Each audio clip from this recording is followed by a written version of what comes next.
Kisah Marsinah pejuang buruh di era Orba Nyawa melayang usai dipanggil ke Kodim Sidoarjo. Marsinah adalah aktivis buruh yang dibunuh dengan keji pada masa Orde Baru. Wanita kelahiran tanggal 10 April tahun 1993 ini merupakan buruh di PT Catur Putra Surya, Sidoarjo, Jawa Timur. Semasa hidup, Marsinah dikenal vokal menyuarakan hak-hak kaum buruh. Perjuangan Marsinah pun terpaksa terhenti setelah ia diculik, disiksa, diperkosa, hingga dibunuh pada tanggal 8 Mei tahun 1993.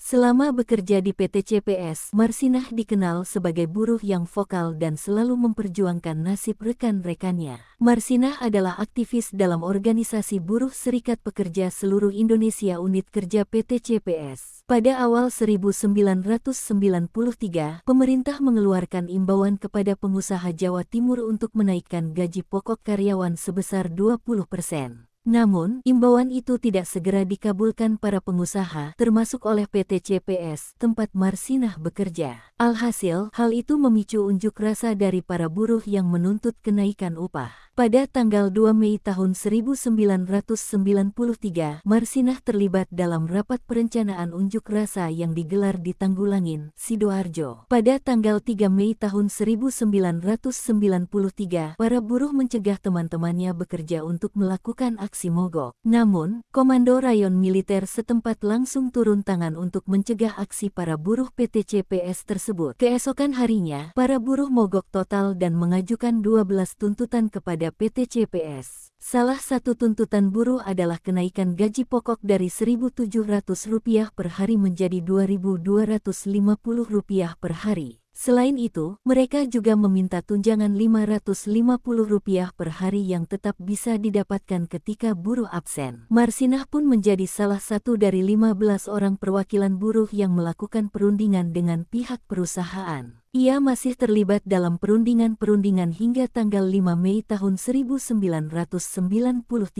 Pada siang hari tanggal 5 Mei tahun 1993, sebanyak 13 buruh yang dianggap menghasut rekan-rekannya untuk berunjuk rasa, digiring ke Komando Distrik Militer Sidoarjo. Mereka kemudian dipaksa mengundurkan diri dari PT CPS karena dituduh telah menggelar rapat gelap dan mencegah karyawan lain bekerja. Kala itu, Marsinah dikabarkan sempat mendatangi Kodim Sidoarjo untuk menanyakan keberadaan 13 rekannya yang sebelumnya digiring ke sana. Namun, sekitar pukul 10 malam tanggal 5 Mei tahun 1993, Marsinah